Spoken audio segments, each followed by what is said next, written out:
1장 24절부터 보시겠습니다. 빌립보서 4장 24절.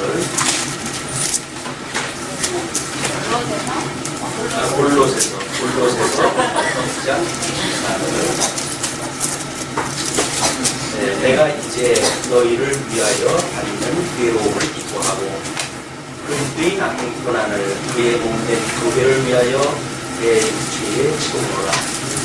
내가 교회에 일등된 것은 하나님이 너희를 위하여 내게 주신 경륜을 따라 하나님의 말씀을 이루려 함이니라. 25절까지 먼저 보았습니다. 우리가 지난 시간에 아마 기독론에 대해서 얘기를 했다면 오늘은 사도 바울의 목회론에 대한 공부가 될 것 같아요. 그래서 교회 일중된 바울이 지금 기독론을 쭉 소개를 한다 후기에 그러므로 나는 그러므로 이렇게 사역을 한다. 그런 자신의 목회관에 대해서 지금 소개를 다 하는 겁니다. 그러면 우리가 지난 시간에 확인한 바대로 우리 하나님께서 이미 영원 전에 만사와 만물을 작정을 하다 하시고 작정하신 대로 우리 여기서 작정하시고 그리고 모든 이성적 존재를 예정하셨다고 이렇게 이야기했어요. 그래서 우리가 예정론에 기초한 주님의 몸된 교회에 대해서 이제 확인한다 했습니다. 그래서 우리가 하나님께서 우리에게 양정을 하고 에덴 동산에서 안식을 누리도록 주셨지만 불순종을 하는 바람에 우리가 하나님께서 내어 쫓김을 받아가지고 우리가 이걸 흑암의 권세 아래 있게 되었다 이렇게 이야기했어요. 흑암의 권세. 흑암의 권세는 결국 나중에 무저갱 속에다 갇힐 그런 권세로서 지옥의 모든 그런 사람들을 지옥에서 함께 살아가는 그런 우두머리예요. 지금도 여전히 우리를 미혹하는 권세로 이렇게 되어져 있습니다. 그래서 하나님께서 우리 천지를 창조하셨을 때 흑암의 상태를 빛과 어둠으로 이렇게 나누셨다고 이야기를 했는데 이 빛과 어둠 그래서 이 빛의 권세가 우리 예수 그리스도 어린 양의 권세라고 한다면 이 어둠의 권세는 용의 권세, 사단의 권세, 마귀의 권세예요. 그러니까 우리가 이 권세는 눈에 보이지 않는 겁니다. 그래서 우리가 어떤 바람이라든지 이런 걸로 이제 그 계시록에서는 표현을 하거든요. 왜냐하면 뭔가 실체는 있어요. 몰아치고 해가지고 세상 별하별 일이 다 만들어지는데 뭐가 그렇게 해가는지는 몰라요. 그래서 그걸 권세라고 이렇게 얘기한다. 권세. 그런데 이렇게 흑암에 있던 우리들을 예수 그리스도의 구속, 예수 그리스도의 구속으로 빛으로 우리를 갖다 인도하셨다. 이렇게 이야기했어요. 흑암의 권세에 있던 너희를 빛으로 인도하셨다. 또 우리 예수님이 어떠한 분인가에 대해서 좀 소개를 했다. 지난 시간에 거기를. 그 예수님은 창세 전서부터 계셨던 분이라고 이렇게 이야기를 했죠. 그래서 창세 전에 계셨고, 그리고 그분로 만들어서 온 우주 만물이 창조가 되어졌다. 그런데 이 예수님이 창조되어진 세계 속에 지금 몸을 입고 이 땅에 오신 거예요. 하나님이 오셔가지고 흑암의 권세 아래 이 안식을 누리고 있다가 안식을 누리지 못하고 쫓겨났던 그런 사람들 중에 우리 하나님께서 이미 그리스도 안에서 선택하기로 예정된 자와 유기하기로 예정되어진 그런 부류가 있었는데 이 두 사람 다에게 하나님께서 여기서 복을 주셨단 말이에요. 그 복이라고 하는 것은 우리가 저주가 포함되어져 있는 개념이라고 이렇게 이야기를 했죠. 그래서 그 복을 주었는데 그 복과 나라를 상실을 갖다 해버렸어요. 내쫓긴 바람에. 그래서 여기는 저주 받은 곳입니다. 하나님의 저주 아래에 있는 곳. 그래서 우리 창세기에서 하나님께서 여자와 남자와 뱀에 대한 저주의 내용들이 여기서 다 실현되어지는 거예요. 땀을 흘리고 우리가 이렇게 살아가는 모든 것들은 우리 조상 아담이 하나님 앞에 불순종되어졌다고 하는 걸 끊임없이 우리한테 기억하게 하시는 분이에요. 여자가 또 아기를 낳는 그런 산고의 고통도 여전히 우리가 우리가 이렇게 우리 우리 조상 아담으로 인해 가지고 우리가 너무 저주받았구나 라고 하는 걸 깨닫게 하시기 위한 하나님의 섭리입니다. 그 중에 예수 그리스도를 우리를 통해 가지고 빛으로 인도하게 하셨는데, 이분은 천지를 다 지으신 분이로서 지금 온 우주 만물, 이 만왕의 만이 돼가지고 우주 만물과 화목하게 하시기 위해서 사역을 하신다, 이렇게 확인한다 했어요. 자, 그런데 이제 우리가 그 1장을 공부할 때 바울이 골로새 교인들을 위해서 기도한 내용들이 있잖아요. 그 기도한 내용이 뭐냐면 이렇게 기도하고 했어요. 이제 우리 인간의 구성 요소를 이렇게 이야기했죠. 그래서 이걸 우리가 영이라고 그랬고, 편이라고 그랬고, 그 다음에 이거를 마음이라고 그랬고, 이걸 감각기능이라고 그랬고, 이거를 육이라고 이렇게 만들었다는 거예요. 영과 육이라고 하는 이분설로 우리 인간이 만들어졌다. 근데 하나님께서 이렇게 흑암 가운데 우리를 버려두었기 때문에 우리 영이 죽었다고 그랬잖아요. 죽은 상태로 우리가 왔어요. 그래서 이렇게 우리가 어두움에 내어버려둔 상태, 영혼이 죽은 상태, 이러기 때문에 우리들의 모든 이 계시와는 전부 왜곡될 수밖에 없어요. 이 빛의 세계를 우리가 알 수가 없기 때문에 하나님께서 우리를 저주 가운데 두셨기 때문에 모든 계시관이 왜곡되어지는 거예요. 그래서 지금도 이제 해 아래 종교를 믿고 있는 모든 사람들은 이 계시관이 잘못되어진 걸 가지고 나름대로 종교 생활을 하는 겁니다. 창조되어진 넷째 날 이후에 만들어진 이 천하의 이치를 가지고 종교를 만들어 놨던 모든 종교들, 이 종교들은 전부 해 아래 종교예요. 이 해 아래 종교이기 때문에 계시관이 왜곡되어졌고, 계시관이 잘못되어졌기 때문에 이들은 이제 이것을 우리가 어둠에 버려뒀기 때문에 이것이 무준하게 되었다고 이렇게 이야기했잖아요. 무준하게 되었어요. 미련하게 되었다는 거예요. 미련한 마음에 우리를 버려뒀기 때문에. 그래서 우리들은 모든 예배관이 왜곡되어지고 있어요. 그래서 하나님을 모르는 사람들의 예배, 우리는 구원을 받았고 빛으로 인도함을 받았다고 하지만 여전히 세상의 어떤 그 물건을 가지고 우리가 예배를 드리며 살아가요.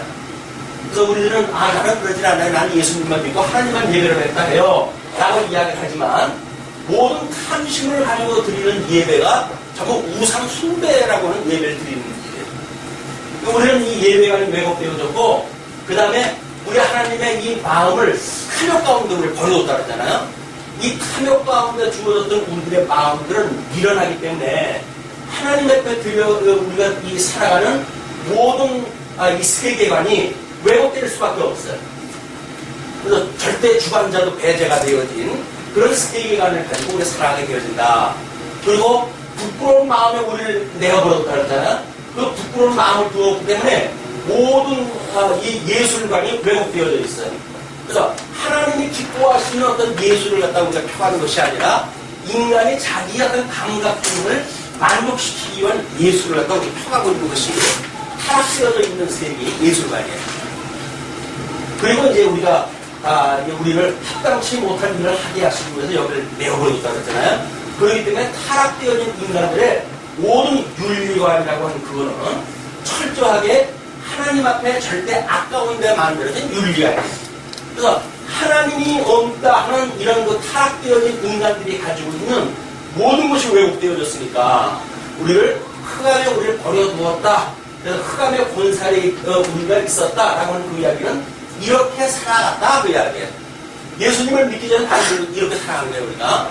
하나님이 어떠한 분인지도 모르고 하나님에 대한 지식이 어떠한 것인지도 모르고 하나님께서 주셨던 우리의 세계가 어떤 이치로 돌아가는지도 모르고 뿐만 아니라 우리의 모든 그 기관 뭐 이런 것들이 왜곡되어져 가지고 각자가 자기 좋은 대로 살아가게끔 되어져 있고 이 윤리라고 하는 것도 나라마다 종족마다 모든 것들이 가치가 다르고 기준이 달라요.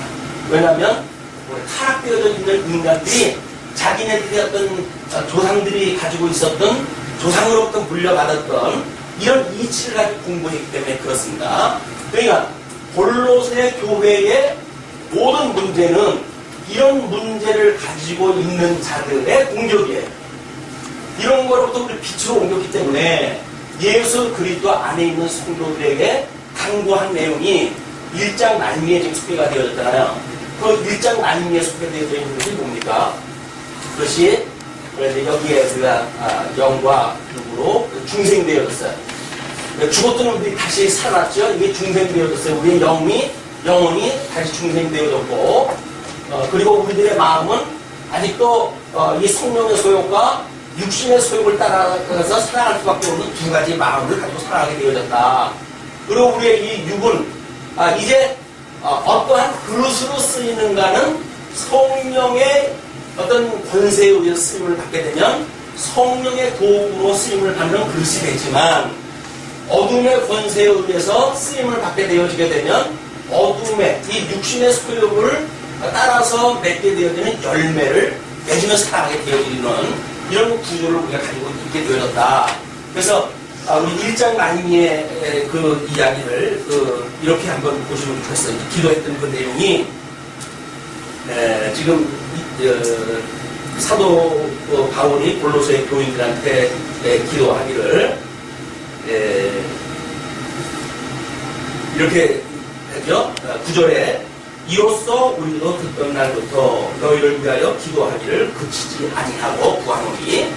골로새 사람들은 사도 바울하고 일면식이 없는 사람이라고 했어요. 그 사람들에게 듣는 날부터 기도를 그치지 아니하였다. 그런데 너희로 하여금 모든 신령한 지혜와 총명에, 모든 신령한 여기에 신령한 총명, 영적으로 중생되지 않으면 이 하나님의 신령한 세계를 갖다 볼 수가 없으니까, 이 신령한 우리들의 어떤 이 총명, 하나님을 밝히 알게 되어진, 이게 밝은 영자의 밝은 총자, 이렇게 우리들로 하여금 어둠에 부어졌던 이 우리들이기 때문에 우리들의 그 어둠을 싹 거두어내고, 그리고 보여줬던 것이 이게 신령한 총명으로 해가지고 가득 차요. 영이 중성되어져가지고 이렇게 되어졌을 때 하나님을 아는 지식에 우리가 자라게 되어진다. 그걸 뭐라고 표현했냐면 신령한 지혜와 총명에 하나님의 뜻을 아는 것으로 채우시고, 이렇게 이야기했어요. 그리고 주께 합당히 행하여 범사에 기쁘시게 하고. 그래서 우리들의 모든 것들이 하나님께서 기쁘시게 하시는 이 기쁘시게 하는 이 일이 이 타락되어져 가지고 인간이 좋은 감각기능을 가지고 보였던 예술가로부터 하나님을 기쁘시게 하시는 마음으로 바뀌어진 상태예요. 그렇게 되어지기를 그냥 구한다, 그 이야기예요. 그러니까 이렇게 살아가는 사람들로 하여금 너희들이 이 어둠으로부터 빛으로 옮겨졌으니까 이렇게 살아갔으면 좋겠다라고 기도를 한 거란 말이에요. 그러면서 그 영광의 힘을 조차 모든 능력으로 능하게 하시며 기쁨으로 모든 견딤과 오래 참음에 이르게 하시고, 우리로 하여금 빛 가운데서 성도의 기업의 부분을 얻기에 합당하게 하신 하나님, 여기 모든 그 일들을 합당하게, 여러분 합당치 못한 일을 갖다 하게 하셔가지고 나타나는 것들이 이렇게 잘못되어진, 왜곡되어진 윤리관이었단 말이에요. 이거로부터 우리를 빛으로 옮기셨으니까 우리에게 합당한 열매를 맺는 중생한 성도, 하나님의 선한 뜻, 우리 하나님의 이 뜻을 이 뜻을 하늘에서 이루셨다고 했잖아요. 이 하늘에서 이루어진 이 땅에서 계시로 보여주는 거니까 이 뜻을 우리가 알게 되어졌을 때 사도 바울이 그리스도께서 이렇게 해 가시니까, 이게 지난 시간까지 확인한 거야. 그러니까 이렇게 해 가시니까 오늘 우리들한테 그 하는 이야기가 24절부터 본인이 내가 이제 너희를 위하여 받는 괴로움을 기뻐하고, 이 여기에서 당하는 이 육체로 지금 받는 사도 바울의 모든 것들은 전부 고난이에요. 고통이에요. 이 고난, 이 하나님께서 합당하게 하신 일이 고난에 지금 참여가 되어진 일이거든요. 자, 우리가 타락되어져 있을 적에는 인간의 육체가 고통스러운 건 우리가 하지 않습니다. 우리 좋은 대로 살아가야 되니까. 그런데 하나님의 뜻을 우리가 알게 되어지게 되면, 이 하나님의 뜻을 알게 되어지게 되면 우리들은 고난을 받는 이 일을 갖다가 오히려 기쁘게 여기게 돼요. 자, 이게 세상이 감당할 수 없는 세계관의 대변화예요. 이 계시관에 대한 대변화에 의해 가지고 만들어지는 예배관에 대한 변화예요. 과거에는 우리들이 어떤 하나님 앞에 예배를 드리는 그런 일도 육체적으로 드려가지고 뭐 쾌락주의냐 또는 금욕주의냐 인간이 가지고 있는 모든 육체의 문제, 윤리의 문제에서는 종교도 두 가지밖에 없어요. 하나는 쾌락을 추구하는 종교와 금욕을 강조하는 그런 종교로 두 가지가 나오게 되어지는데 이런 것이 아니라 인간의 자기 몸을 쳐가지고 쾌락을 추구할 것인가 또는 금욕을 추구할 것인가 라고 하는 문제가 아니라 하나님께서 기뻐하시는 뜻이 무엇인가를 구해가지고 고난을 받는단 말이에요. 그러니까 하나님을 제대로 알고 드리는 이 고난이라고 하는 그 이야기는 여기서 말하는 이 금욕이 만들어진 고난하고 다른 게 아니에요. 근데 이거를 만약 오해하게 되면 우리는 마치 금식을 하면서 나는 하나님 앞에 고난을 당했어 라고 이야기를 하는데 그거는 스스로 만들어 놓은 예배관 속에 빠지는 거예요. 그래가지고는 여기에서 금욕을 마치 무슨 거룩한 숭배의 생각인 것처럼 오해를 해가지고 그렇지 아니한 자를 정죄하고 판단하고 이렇게 되어진다.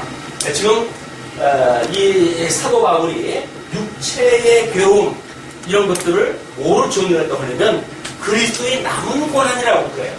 자, 그러면 이 그리스도가 남은 고난이 있었다는 이야기는 예수 그리스도가 받았던 고난이 있었다는 이야기죠.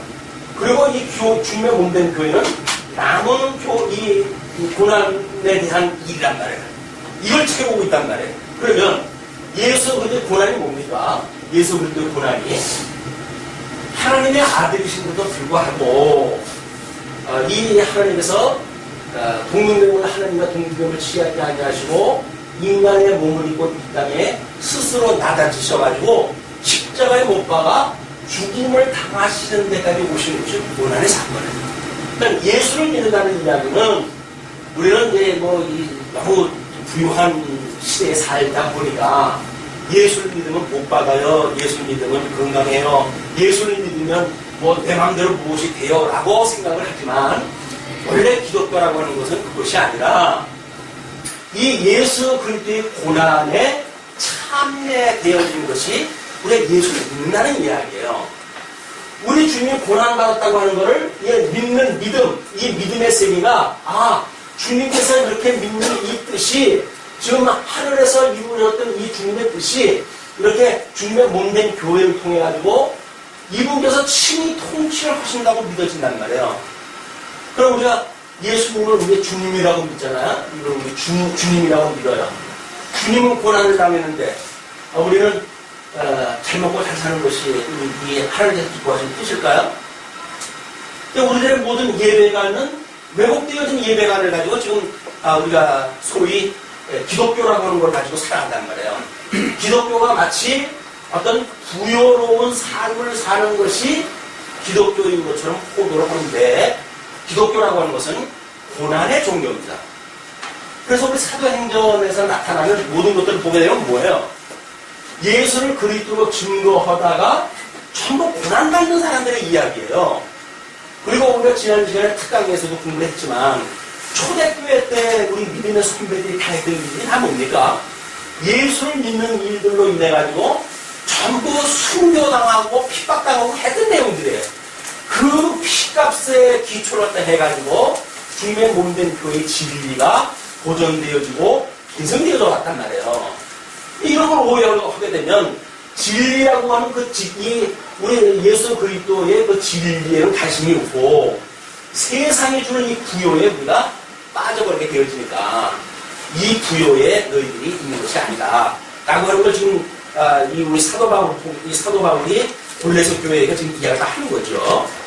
그러면서 이렇게 너희 이제 고난을 그의 몸된 교회를 위하여 내 육체에 채웁니다. 그럼 남은 고난을 지금 이루는 사건이 여기서 사역을 하는 사도 바울이라고 하는 이 사람의 입장에서 봤을 적에는 이분의 모든 육체의 고난이 현실적으로 직접 와 있는 거예요.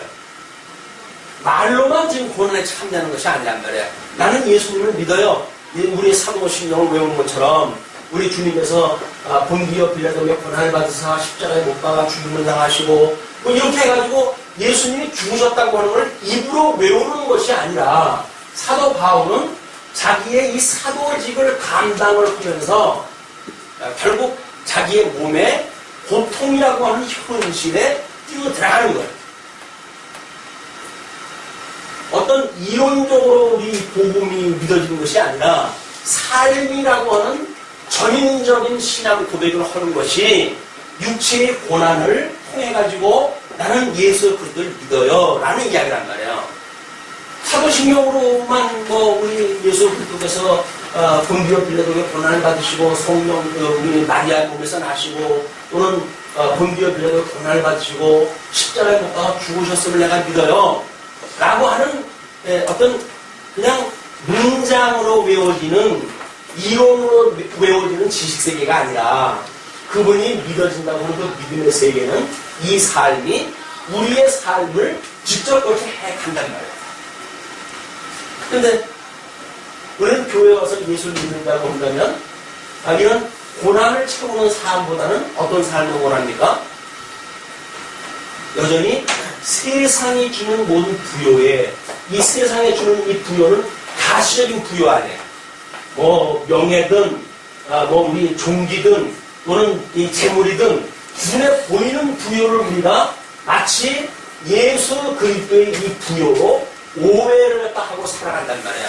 이것이 타락되어진 사람들이 가지고 있었던 잘못되어진 이 세계관으로부터 말미암은 부요라고 하는 개념인데 우리 이 예수님을 믿고 거듭나고 중생되어지게 되면 우리들이 바라보는 그 고난이라고 하는 그거는 진리를 우회해가지고 주님의 몸된 교회를 위하여 고난을 당하는 거예요. 이것이 연보고 이것이 봉사고 이것이 주님의 몸된 교회를 위한 우리의 삶이에요. 이거를 모르게 되면 우리는 주님의 몸된 교회를 이제 주일날 일주일 동안 하루 교회 나오잖아요. 그러면 일주일 동안 교회 학교를 나와가지고 예배에 참여했다고 갔어요. 그게 우리들의 모든 예배에 다라고 오해를 한단 말이에요. 예배라고 하면 영적 예배 아니라 신령한 제사, 영적 예배가 거듭나고 중생한 우리들이 드리는 영적 예배. 우리들의 이 영적 예배는 거듭나고 중생한 우리들이 갖는 예배가 아니기 때문에 우리들은 주님의 몸된 교회라고 하는 것이 사도 바울은 지금 골로새 교회 성도들을 우회해가지고 지금 유기적으로 무슨 관계가 좀 이루어지고 있죠.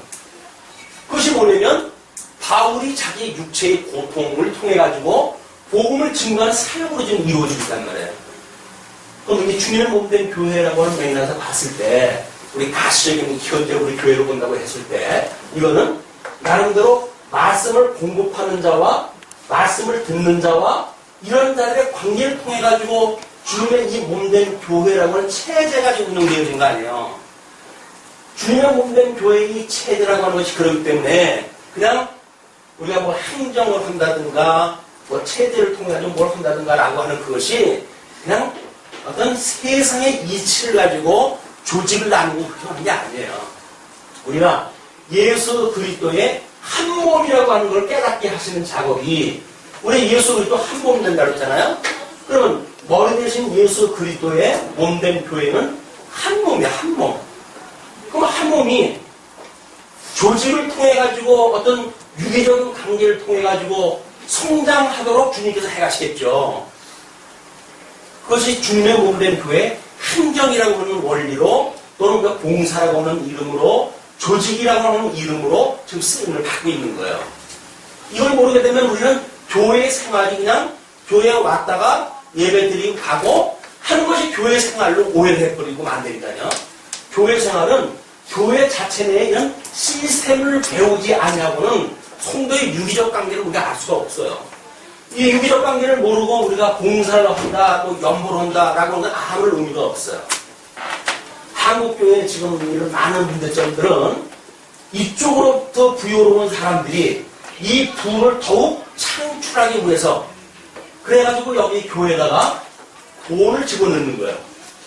그러다 보니까 이 교회가 이 돈이 많아지니까 주님의 몸된 교회가 돈에 치여가지고 지금 이 부여오신 예수 그리스도를 따르는 교회가 아니라 세상의 부여에 취해져 있는 거예요. 이 바벨론 세력에 취해가지고 이 포도주가 가득 찬 금잔을 갖다가 쥐고 이걸 우리가 우리 가끔가다 우리 한국이 어려워지는 사건 이런 거는 너무 일찍 이 축배를 갖다가 우리가 이 잔을 갖다가 터뜨렸기 때문에 그렇다 이런 걸 이야기도 하고 그러잖아요. 그것이 바로 뭐냐면 주님의 몸된 교회는 눈으로 보이는 가시적인 거에 부여를 추구하고 있는 것이 아니다. 예수님을 위해가지고 스스로 고난에 참여하는 일이에요. 근데 이 고난을 참여하는 자는 아무래도 유효한 자가 부족한 자에게 공부를 하겠죠. 믿음이 큰 자가 작은 자를 위해 섬기는 사건으로 나타나겠죠. 그렇기 때문에 지금 사도 바울이 고난을 채운다는 이야기는 사도로서의 사역을 감당하니까 이런 일들이 만들어지는 거예요. 그리고 우리 교회 학교 우리 아이들은 그냥 끊임없이 선생님들의 교육을 통해 가지고 그러니까 성김을 받는 입장에 있는 아이들 아니에요? 근데 이게 성장해서도 여전히 그 자리에 머물러져 있다고 한다면 그를 성장이 멈춘 미숙아로 우리가 살아가는 거예요. 미숙아. 주님의 몸된 교회는 주님께서 만약에 붙들려져 있다고 한다면 온전케 하시는 그분에 의해서 온전하여져 가동되어져 있지요. 그걸 우리가 견인이라고 이렇게 이야기해요. 견인. 이 견인이라고 하는 원리를 빼놓게 되면 그냥 눈에 보이는 세계 속에서 믿음의 우리가 지금 가시적으로 보이는 사람들끼리 예배를 드린다든지 교회 생활을 한다든지 마음에는 사람들끼리 짝짝꿍하면서 살아간다든지 하는 것이 신앙생활로 오해한단 말이에요. 신앙생활에 하나님의 이 선한 뜻이 무엇인가를 분별하는 여러 가지 조직에 의해 가지고 이제 만들어지는 것이 주님의 몸된 교회의 체제고 조직이고 행정이다. 지난 시간에 우리가 아마 의논을 갖다 했던 내용들, 토론했던 내용들이 그런 그 내용이에요. 이런 걸 모르게 되면 예수 그리스도 온데간데가 없어지고 행정이라고 하는 것만 남게 돼요. 체제라고 하는 것만 남게 돼요. 그래가지고 그거를 마치 어떻게 하면 뭐가 달라진다고 생각을 하는데 그것이 철저하게 세속주의예요. 이거를 가지고 되어지는 것이 아니라 이 뜻을 실현하시는 예수 그리스도 이분에 의해서 만들어진다고 하는 걸 우리가 믿는 믿음으로 살아가는 거예요. 주님께서 이렇게 해간다고 믿는 믿음으로 살아가는 거지 이것을 우리가 체제를 어떻게 하면 주님의 몸된 교회가 진리를 보호할 수가 있고 보수할 수가 있고 이렇게 되어진다는 이야기는 틀린 이야기예요. 왜? 모든 것은 주께로부터 오는 일이기 때문에 그래요. 우리 예수 그리스도로부터 말미암는 일이기 때문에 예수님께로부터 이렇게 되어진다고 하는 걸 믿는 믿음이 믿음으로 사는 성도들의 영역이지 인간들이 세속적인 생각을 가지고 이렇게 하면 어떻고 저렇게 하면 어떻게 하고 하는 방법을 추구하는 것이 아니다. 자, 이것이 지난 시간에 이제 이야기했던 교회론이었단 말이에요. 그런데 이렇게 내가 교회의 일꾼된 것은 사도 바울이 지금 공급을 하는 자 아니에요? 말씀을 하다가 이게 주는 자예요. 그런데 사도 바울은 스스로 뭐라고 그러니까 자기를 일꾼이 되었다. 일꾼이에요, 일꾼. 이 일꾼이라고 하는 개념이 아니라 성김을 받는 자의 위치에 서게 되면 그는 예수 그리스도의 고난에 참여하는 자가 아닌 거예요. 예수 그리스도의 고난에 참여하지 아니하고 주님의 몸된 교회에 뭔가를 봉사를 하고 있다고 하는 그 이야기는 왜곡되어진 세계가 아니야. 이게 잘못되어지는 거야. 철저하게 우리가 여기서 뭔가 믿음을 가지고 다른 사람을 위해 살아간다는 이야기는 예수 그리스도의 이 비하의 신분, 이 비하의 신분에 참여가 되어지는 거야. 비하가 되지 않냐고 승리의 신분을 바라보는 일은 반쪽짜리 길입니다. 죽지 않고는 살 수가 없죠. 죽지 않고는 부활할 수가 없어요. 근데 우리 이 예수 그리스도와 함께 죽었다고 하는 일에 대해서는 자꾸 그걸 도외시하려고 그래요. 그리고 예수님과 함께 살아났고 부활을 갖다 했고 그의 기업의 영광에 참여한다고 하는 데만 관심이 있어요. 그렇기 때문에 주님의 몸된 교회에 낮아지는 우리의 공생의 삶이 기대할 수 없는 겁니다. 그러나 예수 그때 비하의 신분을 왜 묻는다고 한다면 그 믿음대로 주님의 몸된 교회도 이런 남은 고난을 친구에 내어질 거예요. 예수님께서 뭔가 능력이 없어가지고 고난을 남겨놨을까요? 이 고난을 왜 남겨놨을까요? 십자가에 돌아가시면서 온전하게 다 이루어버렸으면 몸된 교회가 고난받을 필요 없이 다 끝나지 않겠어요? 남겨놨어요. 이걸. 왜 남겨놨어요? 가나안 땅에 하나님이 일곱 족속을 다 내쫓지 않고 그들을 들여가게 하신 것은 그 가나안에 나머져 있는 그런 그 권세들에 의해 가지고 하나님을 끝까지 의지하지 않으면 안 된다는 것을 깨닫게 하시는 하나님의 은혜의 섭리예요. 아니 하나님께서 가나안 땅 들어가는데 일곱 족속 다 청소를 다 해놓고 그리고 들어가서 살려면 얼마나 좋겠어요. 그러나 여전히 이스라엘 백성들은 가나안 땅에 들어가서도 그 남은 그 사람들의 유혹에 빨려들어가지고 미혹에 넘어가가지고 우상을 섬기고 하나님을 불순종하고 자기 좋은 대로 살아가고 이렇게 하다가 하나님 앞에 끝내 바벨론의 포로까지 끌려가게 하시는 거예요. 이것이 하나님께서 지금 섭리하시는 역사이기 때문에 우리 구약성경에서 선민국가를 하는 거 어떻게 섭리하셨는가를 잘 봐야 주님의 몸된 교회를 볼 수가 있어요. 구약성경이 모형적으로 보여준 거니까 그 모형적으로 보여준 그 교회 우리 선민국가는 그렇게 함에도 불구하고 약속되어진 그 땅에 들어갔음에도 불구하고 여전히 우상을 섬기고 그다음 그들이 모르는 열국으로 흩어짐을 당하고 바벨론의 포로로 끌려가고 그렇게 했을 때 하나님께서 다시 그들을 불러내가지고 남은 자들만 구원을 하시는 거야. 우리가 예수 그리스도를 믿고 우리가 초청을 받은 사람들 꽤나 많아요. 복음을 모든 사람들 들으니까 복음을 만나는 사람들한테 복음을 증거하잖아요. 예수 믿으세요. 예수 믿으세요. 예수 믿는다고 이렇게 복음을 듣는 사람들은 많지만 하나님 앞에 택함을 입은 사람들은 많지 않습니다. 그것이 우리 구원론이라고 하는 맥락으로 이해를 하셔야 돼요. 자, 우리 하나님의 선택을 하시고 우리 예수 그리스도를 우리가 이렇게 이 기독사역을 통해 가지고 계속사역을 갖다 마치시고 우리를 하나님 부르셔요.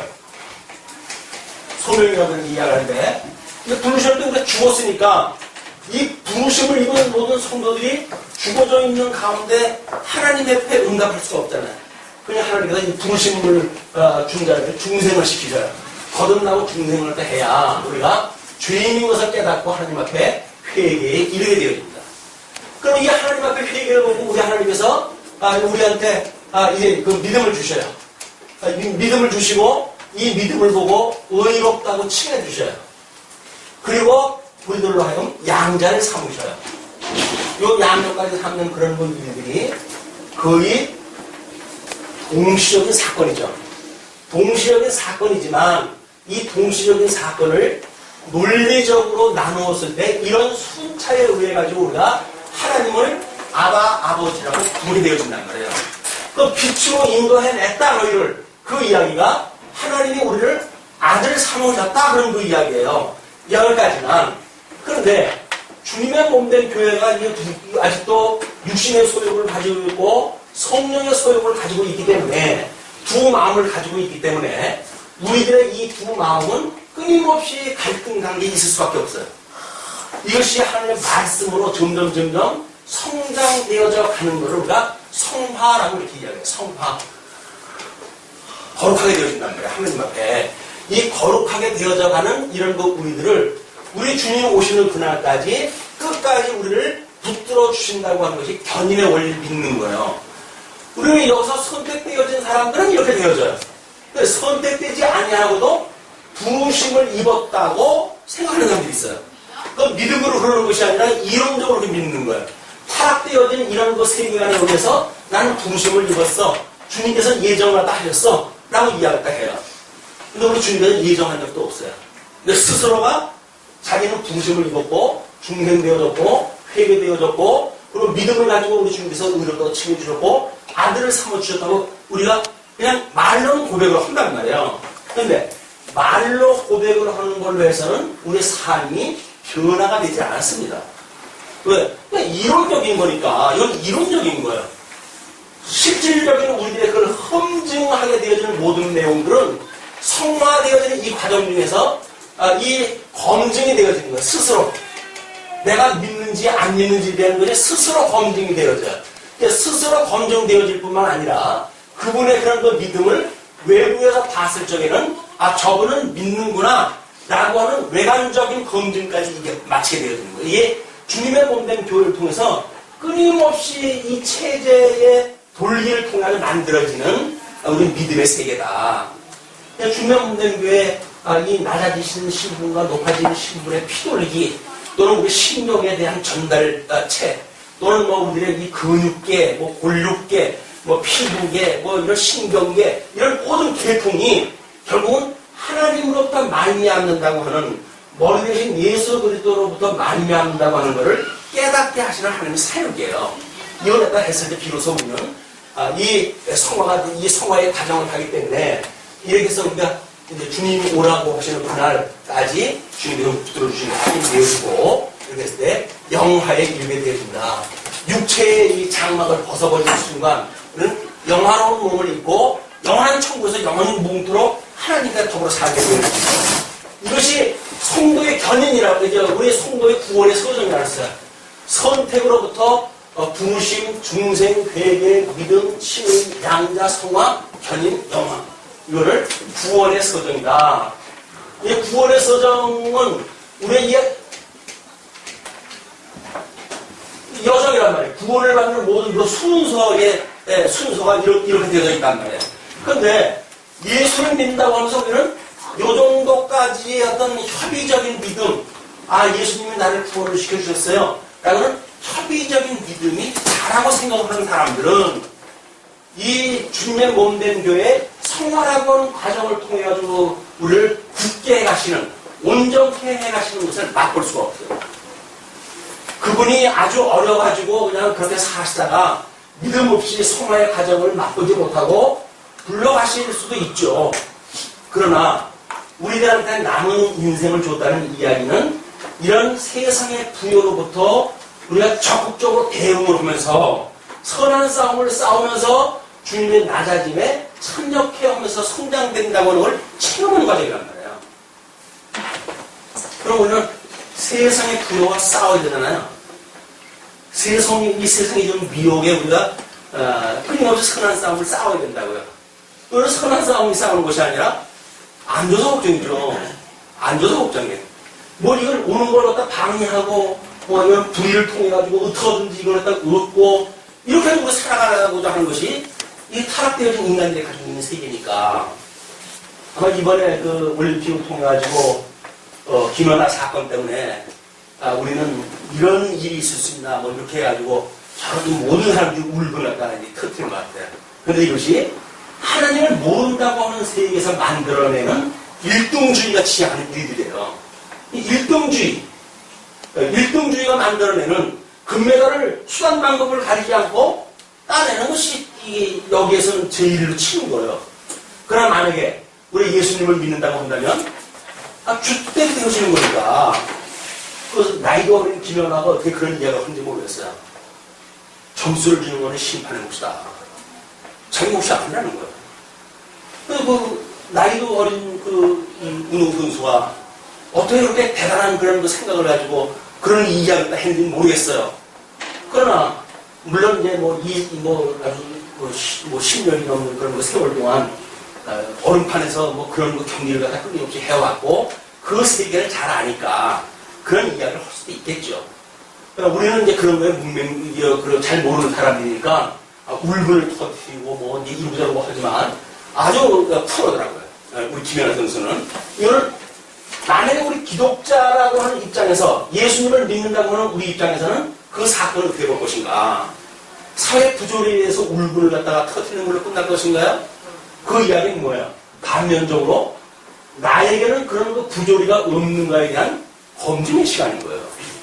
우리는 1등을 위해 가지고 혹시나 뭔가 주님의 선한 뜻보다는 세상에 이런 거에 적당히 이 양발을 걸치고 그리고 우리는 혹시 살아가는 그런 부분은 없는가? 라고 하는 하나님의 고발 사건이에요. 또 하나님의 그 뜻을 배우기보다는 그냥 세속적인 이런 걸 가지고 이걸 비판하는 걸로 머무른다고 한다면 나하고 뭔 상관이 있어요? 직접적으로 나한테 이것이 어떠한 영향으로 오는가? 아, 이것이 일등주의를 지향하는 어둠의 권세를 가지고 있는 자들의 공격이 오고 미혹이 오구나. 그럼 그 미혹에 빠지게 되면 못해서 하는지 나도 그렇게 해서라도 뭘 취하겠다고 생각이 들지 않겠어요? 이건 아니다. 예수를 믿는다는 이야기는 이걸 거절하는 이야기예요. 그들의 그런 그 이유를 거절하는 일이에요. 이것이 지금 사도 바울이 그 자기의 그런 그 육체에 채우는 일을 통해 가지고 소개가 되어지는 일입니다. 그러면서 내가 교회의 일꾼 된 것은 하나님이 너희를 위하여 내게 주신 경륜을 따라 하나님의 말씀을 이루려 함이니라. 자, 예수 그리스도의 뜻이 이 땅에서 이루어지는 것, 이것이 완성되어지는 일이에요. 이렇게 예수 그리스도께서 이 모든 것을 남은 권한을 주시고 우리들로 하여금 스스로 채워가게 하시고 그러므로 예수 그리스도와 한 몸 되어진 걸 확인하게 하시는 일이야말로 주님께서 해가시는 일이고 이 말씀이 성취되는 사건이란 말이에요. 근데 우리 성경의 원리만 가지고 뭐 주님의 몸된 교회는 뭐 예수께서 다 약속한 대로 이루어지는 거예요 라고 이야기를 하고 있지만 정말 그렇게 믿어집니까? 그렇게 믿어지는 사람이 그거를 어떻게든지 수단방법 가지 않으려고 해가지고 불법을 우리가 하고 그러겠어요? 안 믿어지니까 그러는 거예요. 안 믿어지니까. 믿어진다고 한다면 늦어져도 상관이 없어요. 왜? 주님의 뜻이 실현되어진다고 하는 걸 우리 믿으니까 언약대로 이루시는 하나님은 우리가 아니까 하나님의 뜻이 이루어지겠지 라고 믿는다고 한다면 우리는 여기서 조급할 이유가 없어요. 그래서 오래 참고 인내하게 되어지는 거예요. 그게 안 믿어지게 되면 살아생전에 내가 무슨 효과를 갖다 내야 되겠죠. 내 살아있는 동안에 무슨 방법 수단을 강조했다 해가지고 뭘 만들어내야 되겠죠. 작품을. 그거는 예수 그때의 영광하고는 아무 상관이 없는 거예요. 자기 영광을 위한 인간들의 놀이예요. 이 종교 놀이에 우리가 빠져버리게 되면 그 종교 놀이에 우리는 그냥 들러리들이 돼가지고 그냥 우리가 그 사람의 어떤 사명이 되어지고 도구화 되어지고 그리고 여기서 그렇게 살아가는 거예요. 하나님의 뜻을 모르게 되면 말씀을 모르게 되면 그렇게 장난하는 사람들의 도구가 되어져 버리고 만난 말이에요. 한 번 왔다 가는 인생인데 아니 주님의 종으로 산다고 한다면 모르겠지만 인간의 종으로 살아간다는 이야기는 이건 이 우리들은 흑암의 권세에 두었던 걸로만 해도 족하지 이거로부터 불러내셨는데 그럼에도 불구하고 여기에서 사는 거에 기웃기웃거린다는 이야기는 성도로서 체면꾸기는 일이죠. 성도의 자기 정체성을 모르니까 흑암의 권세들이 가지고 있던 거에 자꾸 우리의 이 몸을 맡기게 되어진단 말이에요. 이것이 세속주의고 인본주의다. 이걸 거슬려 하나님의 선한 뜻을 우리가 추구하며 살아가는 것, 이것이 성도들의 성화의 아름다운 모습들이에요. 그래 여기서 주하고 터지는데 가운데 뭐 열매가 맺어야 그 열매를 보고 주께서 맺어준 열매입니다 라고 이야기를 하지. 자기가 적당히 인간들 노름을 갖다 해가면서 연출되어진 어떤 결과를 가지고 주께서 주신 열매요 라고 이야기를 한들 주님께서 나중에 뭐라고 그랬어요? 나는 너한테 그런 거 준 적 없는데 그럴 거 아니겠어요? 인간 자기네들 가지고 있는 걸 가지고 아니 주님이 날 왜 그걸 모른다뇨? 내가 주님의 이름으로 가지고 귀신을 내쫓고 능력을 행하고 그랬는데 나를 모르신다고요? 그 주님께서는 그러죠. 나는 너 도무지모르겠다. 도무지 모르겠다. 인간들이 연출하는 건 주님께서 모르시는 일이래요. 모르신다고 걸리는 것이 뭐 전지전능하신 분이 왜 모르시겠어요? 내가 본 것이 아니라는 이야기죠. 이것이 사단에 의해서 만들어가는 일들과 하나님의 행하신 일이 무엇인가를 사도 바울은 너무나 잘 알고 있기 때문에 몸소 자기의 몸에 이 남은 권을 채워가면서 이 일을 감당하려 했는데 이것이 하나님의 말씀을 이루려 합니다. 이야기예요. 그러면서 그 26절로부터 27절까지 말씀을 이루는 비밀의 영광이 성령에게 나타난 것이라고 이렇게 이야기를 합니다. 이 비밀은 만세와 만대로부터 옴으로 감추었던 것인데 이제는 그 성도들에게 나타나고 우리에게 은혜의 영광으로 드러나는 것, 기업의 영광으로 드러나는 것, 이것이 감춰져 있던 건데 이제 성도들에게 나타났다는 거예요.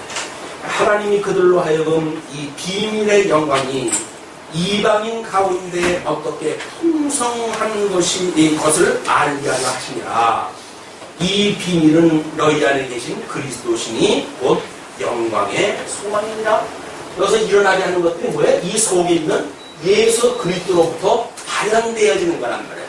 그러니까 하나님의 의가 되시는 예수 그리스도로 만나서 나타나는 열매. 이건 열매라고 해요. 열매. 이 하나님의 의에 대한 이 효연되어지는 하나님의 의의 영광, 성령이 주의 몸된 교회를 말씀으로 역사했을 때 나타나는 것이 열매란 말이에요. 그게 말씀운동 소원교예요. 말씀운동 소원교는 말씀이 운동을 갖다 해가지고 의의 열매가 나타나도록 되어지는 것이 이 말씀운동 소원교예요. 인간들이 연출하는 것이 아니란 말이에요. 근데 하나님을 모르게 되면 인간이 여기서 뭔가 가지고 장난을 치겠죠.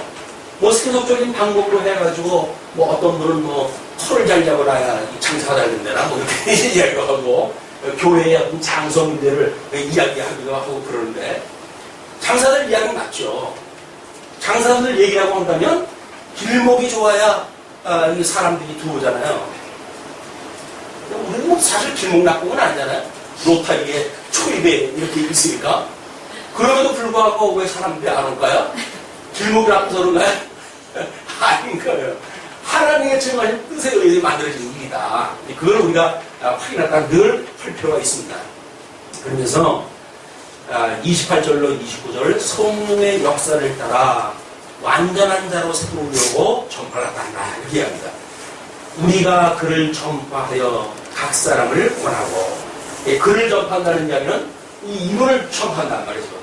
천상에서 하나님 우편에서 여전히 성령을 보내사 그리고 이제 우리로 하여금 전리로서 하나님 우편에 앉아 계시고 전리로서 우리를 심판하러 오시는 이제 그분인데 이분께서 보내주는 성령으로 인해 가지고 주님의 몸된 교회와 성도의 우리 주님의 몸된 교회와 성도의 교통과 이걸 우리가 믿는다고 고백을 하잖아요. 그 교통을 믿는다는 이야기가 뭐예요? 지금까지 말한 거 그것이 우리 교통을 믿는 거란 말이에요. 이 교통이 주님의 몸된 교회의 어떤 체제 이런 시스템을 통해 가지고 교통되지 아니하고 각자가 인간적인 방법으로 해가지고 여기서 어떤 결속력을 가지는 걸 가지고 이 교통이라고 하는 게 아니란 말이에요. 그런 주님의 몸된 교회에서 어떤지 뭐 마음에 많은 사람들끼리 또 우리 세상의 지위에 영향을 고려하지 않으면 교회가 안 나눠진다고 생각이 드니까 어떻게 하면 좋을까요? 변호사는 변호사대로, 의사는 의사대로 이거 모아줘야 돼요. 그래 격이 많은 사람들이 이렇게 교제가 되지 않습니까? 이게 세속적인 마인드라는 거예요. 아니 예수 그리스도의 이 놀라운 지혜를 가지고 있다고 하는 사람들이 세상에서 가지고 있는 학벌에 의해 가지고 이게 가림이 되어집니까? 아닌 거예요. 주님의 몸된 교회 와서도 뭐 박사 학위가 있냐 없냐 라고 하는 걸 가지고 어떤 신급을 증진했다 하고 자기의 어떤 자리매김을 했다 하고 웃기는 얘기 아니에요? 세상에서도 이렇게 사는 것이 지겨운 사람들인데 주님의 몸된 교회 와서도 여전히 뭐 박사 학위가 있느냐 재산이 얼마가 있느냐 이런 거에 의해 가지고 차별이 되어진다고 한다면 그게 무슨 주님의 몸된 교회 교통입니까? 주님의 몸된 교회 교통이라고 하는 것은 주님의 몸된 이 뜻이 어떻게 체제를 통해서 이루어지는지를 감지하고 믿는 것과 아는 것이 하나 되어진 성도들이 주님의 뜻을 실현해가는 것이 이 뜻을 분별하고 주신 믿음의 분량을 따라 주신 은사를 실현하는 것, 이 영적 예배라고 하잖아요. 이 영적 예배가 이게 주님의 몸된 교회의 예배의 형식이란 말이에요. 이 예배가 잘못되어진 예배가 아니라고 한다면 우리는 여기다가 뭐 촛불이라도 켜놓고 신령한 그림이라도 그려놓고 그러면 딱 들어왔을 때 뭔가 좀 신령한 감이 있는데? 라고 생각을 하는지 모르겠죠. 그거는 주님의 몸된 교회의 예배가 아닌 거예요. 장로교회에 뭐 이런 그 그림을 갖다 안 붙여놓는 이야기는 바로 이런 형상화되어져 있는 걸 배제시키기 위한 고민이에요. 믿음의 선배들이 이 약하고 약한 사람들 이런 눈에 보이는 것에 현혹되어지기 쉬운 사람들 그런 사람들에게 어떻게 눈에 보이지 않는 영적 예배를 드리게 할 것인가 라고 하는 문제는 우리 믿음의 선배들의 고민이었어요. 그것이 장로 교회의 예배 형식으로 드러난 겁니다. 신령한 형상 같은 거 다 제걸 갖다 시켜버리고. 그런데 그게 우리 종교개혁이 일어난 지 뭐 한 500년 지나가니까 이 앞에다가 십자가 매달아 놔야 되고 이런 걸로 바뀌어가잖아요. 이게 왜곡되어진 예배가 아니란 말이에요. 눈에 이 가시적인 어떤 세계 속에서 가지고 있는 신령한 것과는 상관이 없는 이런 사람들이 만들어내는 연출되어진 종교 행위인 거예요. 근데 그것이 우리들한테 나름대로 위로를 주죠. 뭐 새벽에 와가지고 십자가 안에서 우리가 기도를 왔다 하고 정성을 드리고 이렇게 함으로 해가지고 뭔가 마음의 위로가 될 수 있는지는 모르겠어요. 그러나 그것이 사상적으로 해가지고 쾌락주의나 이 금욕주의라고는 철학이 우리한테 주어지는 세계가 그런 게 아무것도 없습니다. 지금 골로새 교회는 지금 유대주의에 대한 공격 또는 그때 당시에 뭐 이 영지주의, 초기 영지주의자들의 공격 뭐 이런 철학의 사도에 대한 공격 이런 것들로부터 지금 어떻게 주님의 몸된 교회를 지켜갈 것인가 라고 하는 것을 지금 교훈하는 내용이기 때문에 이런 배경들은 매우 중요한 거예요. 왜? 이것이 왜곡되어지게 되면 주님의 몸된 교회인데도 불구하고 마치 그것이 교회 생활인 것처럼 오해가 되어진다면 교회 생활은 그런 게 아니다. 자, 그러면서 28절 우리가 그를 전파하여 각 사람을 권하고 모든 지혜로 각 사람을 가르치면 모든 지혜, 그 모든 지혜는 주님께서 주시는 거죠. 지혜이신 예수 그리스도부터 말미암는 그 지혜로 각 사람을 가르치면 각 사람을 그리스도 안에서 완전한 자로 세우려 한다. 성경 공부를 우리가 이렇게 하는 이유는 뭡니까 결국은? 완전한 자로 세우심을 입게 하는 이런 게 포커스가 맞춰져 있으니까 한 시간을 두고 우리가 이 공부를 하고 그러는 거예요. 이게 필요가 없으면 적당히 뭐 20분, 40분 동안 뭐 1, 2, 3, 4 배지, 중지, 소지 나눠가지고 이런 인간이 어떻게 살 것인가를 이야기하면 되겠죠. 근데 인간이 어떻게 살 것을 중요한 것이 아니에요. 하나님이 어떠한 분인가를 알아야 열매로서 맺어지는 것이 우리가 어떻게 사는 삶으로 드러나는 거지. 삶의 형식을 통해서 뭔가 하나님 앞에 기쁘게 하신다고 하는 건 거짓말입니다. 성도들에게 맺어지는 모든 열매는 주께로부터 말미암는 거예요. 주님께서 주신 은혜의 선물이에요. 그 선물로 해가지고 열매가 맺어져야 주님께 우리가 감사를 했다 하죠. 주님께 감사를 했다 하고 기뻐하죠. 주님께서 주어진 걸로 믿어줘야 끊임없이 기도를 하지 않겠어요? 그래서 항상 기뻐하라, 범사에 감사하라, 쉬지 말고 기도하라. 이것이 예수 그리스도 안에서 우리를 향하신 하나님의 기뻐하시는 뜻이다. 이렇게 이야기를 하는 거예요. 기뻐하는 뜻이기 때문에 우리는 예수 그리스도 안에서 이 뜻을 아는 사람들이 고난을 받는데도 불구하고 기뻐해요. 항상 기뻐해요. 그리고 범사에 감사해요. 사도 바울 편지 전부 감사한 내용들 아니에요? 이래서 감사하고 저래서 감사하고 전부 감사한 내용이에요. 왜? 주님의 뜻이 이루어진 세계를 보니까 실질적으로 여기에 이제 경계할 사항들이 나오잖아요. 이 경계할 사항들이 나타나게 되어지는데 그것이 지금 이 사람들의 이 공격에 미혹되는 자들일 거예요. 이런 자들한테는 톡톡하게 권면하다고 하겠죠. 너는 지금 신앙생활을 잘못하고 있는 거야. 하나님의 말씀에 의하면 그런 거 아니야. 라고 하는 걸 이야기할 겁니다. 이런 전제를 이 염두에 두어야 앞으로 전개해 갈 때 그 내용을 확인할 수가 있을 거예요. 그래서 그리스도 안에서 완전한 자로 세우려 하니 이를 위하여 나도 라고 하는 그 이야기는 뭐예요? 너희뿐만 아니라 그런 얘기겠죠. 이를 위하여 나도 내 속에서 능력으로 역사하시는 이의 역사. 내 안에서 역사하시는 이가 어떤 분이에요? 우리 주님께서 보내는 성령이에요. 성령께서 역사하시는 그 역사. 이 성령의 능력으로 우리에게 드러나게 하시는 의의 열매. 이런 걸로 이 이의 역사를 따라 힘을 다하여 수고한다. 우리 예정론을 잘못 이해를 하게 되면 하나님이 다 하시는데 뭐 내가 그렇게 해야 되나? 하나님이 다 하시는데 내가 고난을 받아야 되나? 그럴 필요 없지. 왜? 주님께서 다 하시는데 뭐 라고 믿는 것이 잘못되어져 있는 예정론이에요. 예정론이라고 하는 건 사도 바울이 예정론의 정수를 가르치는 분 아닙니까? 근데 뭐라고 이야기를 해요?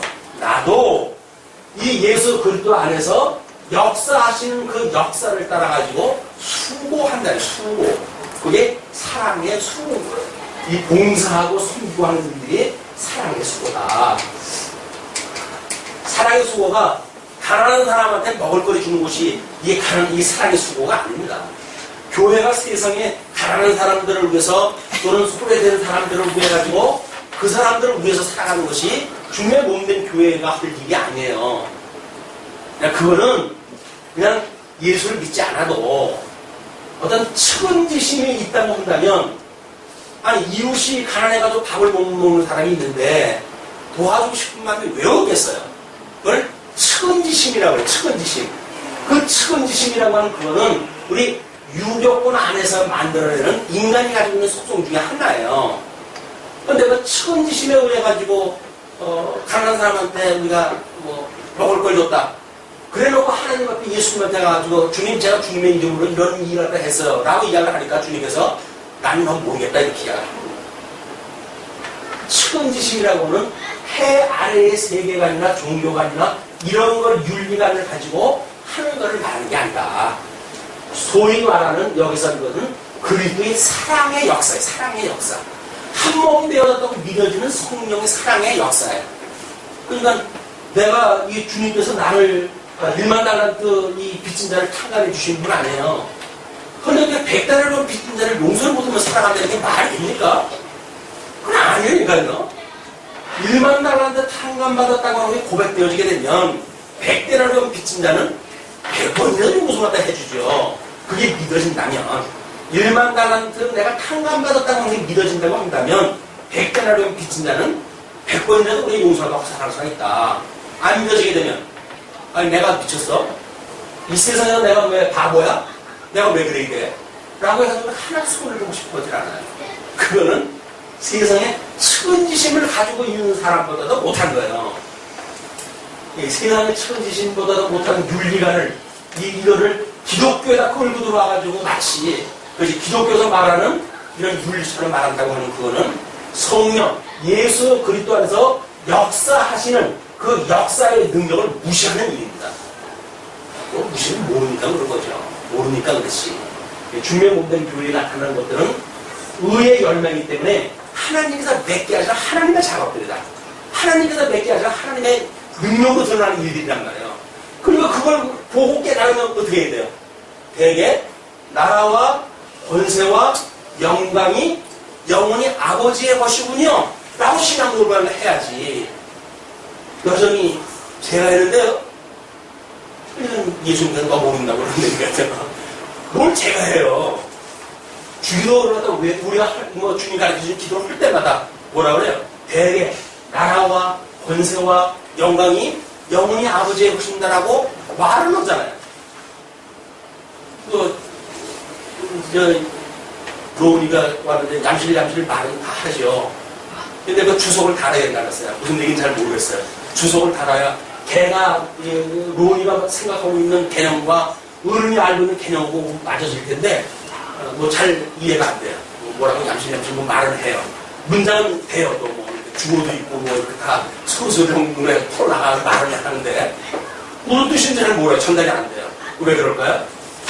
걔가 가지고 있는 세계가 우리들이 이해하는 세계가 다르기 때문에 그런 거예요. 예수 그리스도의 뜻을 따라서 살아가는 주님의 몸된 교회의 성도가 어떠한지 또 우리의 사도 바울은 그런 몸된 교회에서 남은 권을 채웠다고 그러는데 그분이 남은 권을 채웠다고 한다면 같은 성령이 지금 우리한테 역사할 거 아니겠어요?